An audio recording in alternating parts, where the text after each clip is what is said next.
Okay, so once you've logged into your Aweber account, you probably won't see as many lists here. You're probably gonna have just the default list. So what we want to do now is create and manage lists, and we're gonna create a new list.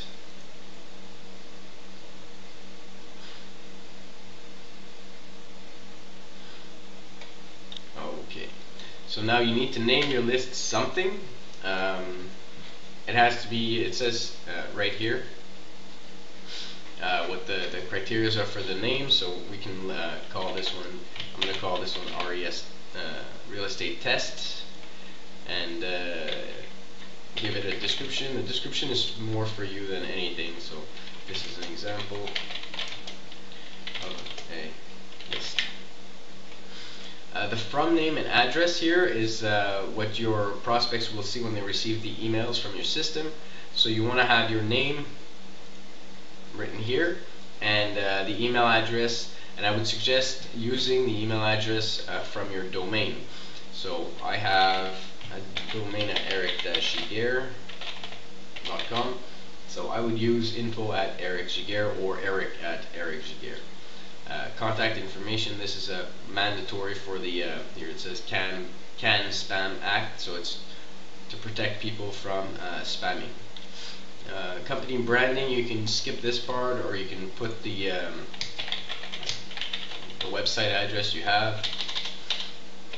It's up to you. I'm going to put it just to show you. And if you actually had a logo for your brand, if you're building your own personal brand, you would put the logo or URL here, and it would show up in your messages. You can also set up your signature here, so that it appears every time you send your email. Put your name and your function.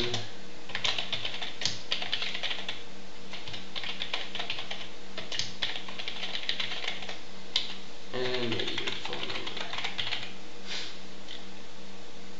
Okay. So here at the bottom, notification. If you want to receive an email every time someone signs up, you can actually receive the notification directly in your email. So you would put your name here and your email address and click the add button. And every time someone's going to sign up to your list, you're going to receive an email, and it's going to let you know that you have a new subscriber. So we're going to save the list settings, and this brings us to step 2. So confirmed opt-in status. If you're just getting started and you don't have leads you don't already have leads, I would suggest to turn this off. This is a method to protect you as a sender against spam or spam complaints. So if this is on, people have to confirm their email address once they sign up. So they would sign up and then receive an email from the system asking them permission to send the emails. This is good at a later date when you already have a good amount of leads. But at this point, since we're just getting started, we're going to leave this off, and we won't have to fill in the confirmation message. At a later time, I'll be covering this more in detail when we go deeper into the system and we get more set up. So save the list settings, and let's move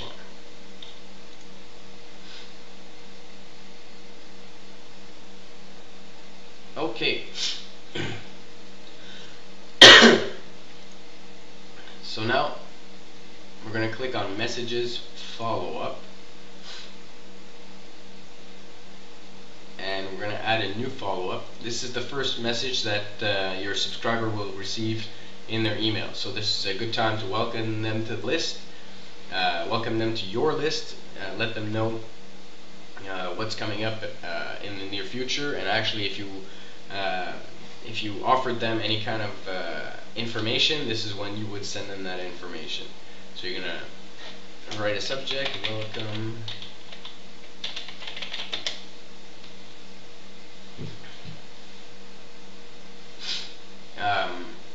here's a neat little thing you can do with your autoresponder. You can actually personalize the messages to the subscriber's name. So we have here what's called tokens, which will eventually be replaced by the subscriber's personal information. So I like to use the first name fix. The little fix part here means that if they signed in without using a capital letter for their name, this is actually going to fix that and capitalize their first letter. So it would read, say, John subscribed to my list. It would read, "Welcome, John. Here's your free report." Here you go. Hi, John. We can personalize this again. Hi, John. Thanks for signing up to my list. Here. Report. Then you can put report and put a link to the report, or actually you can add it as an attachment by clicking add attachment. And then you can personalize again, and if you search for it, it's somewhere in there, signature. There you go, signature. So this is going to add your signature that you set up in the first step. Perfect. So plain message, you can just copy this message in the plain text message. This is in case someone has an email account that does not support HTML. A little technical, but really you just want to copy your first message into the second box. And if you wrote a message and the line kept on going, so just for an example, it kept on going like this, past the recommended width, you just click on the wrap long lines, and voila, the text will conform itself to the recommended width of the message. This is not necessary. Alright, so the number one is sent immediately as people sign up. So save message.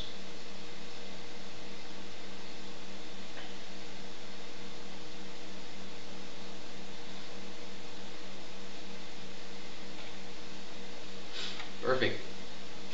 You can actually test this message to see how it's going to look. You're going to see, if you click on the test button, send it to the email address, and here you can personalize value. Here you can add the pretend name of anybody, and John, and then click send test to your email address, and you'll see that the first name token here has been changed for John, and anywhere else it appears it's going to be changed also. So now that we have our list set up and it's ready to collect subscribers, we need to create a web form. So we're going to click on web form.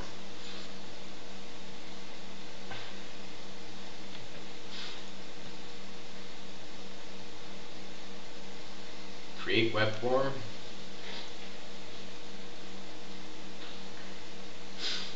This is going to be a very easy point and click method to create a web form. So they give you a standard template web form that looks like this.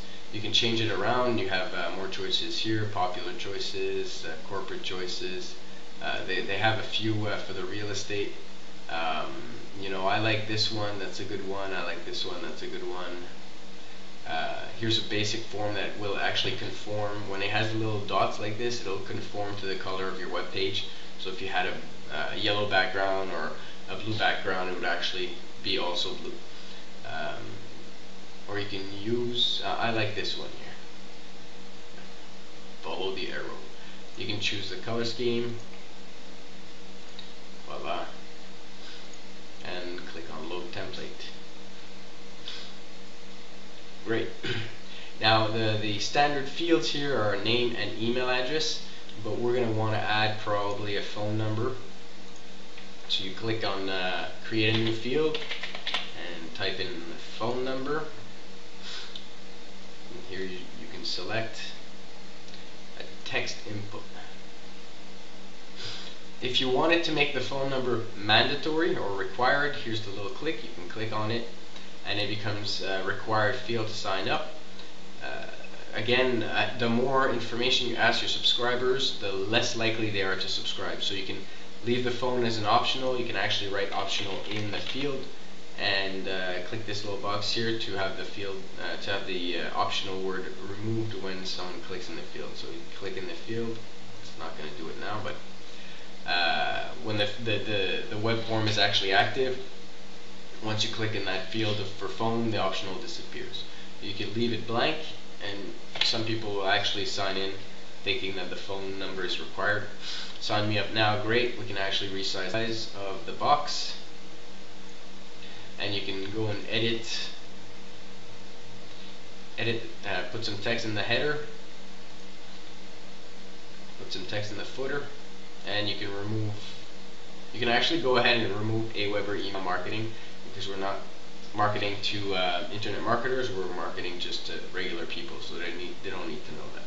And I also like to remove that bottom arrow because it's just a little too much for me. So save form, settings, form name is whatever name you want to give it to you. This is for your reference, so you could call it my web form. That's perfectly fine. And the thank you page, the basic thank you page, here's a preview of it. Thank you for subscribing. Go back to my site, which is perfectly fine.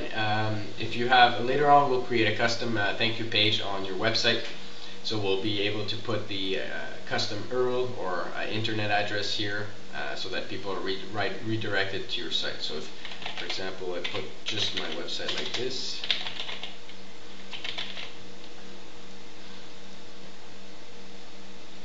once people sign up, they would be redirected back to my site. Well, so I could have a thank you message on my site and keep the whole thing congruent. But for now, basic version, perfectly fine. Save web form again and go to publish. So here, publish. This is how this is a special code. Here it is, the script code. Special code that's going to allow you to put your web form wherever you want. You can put it on your website.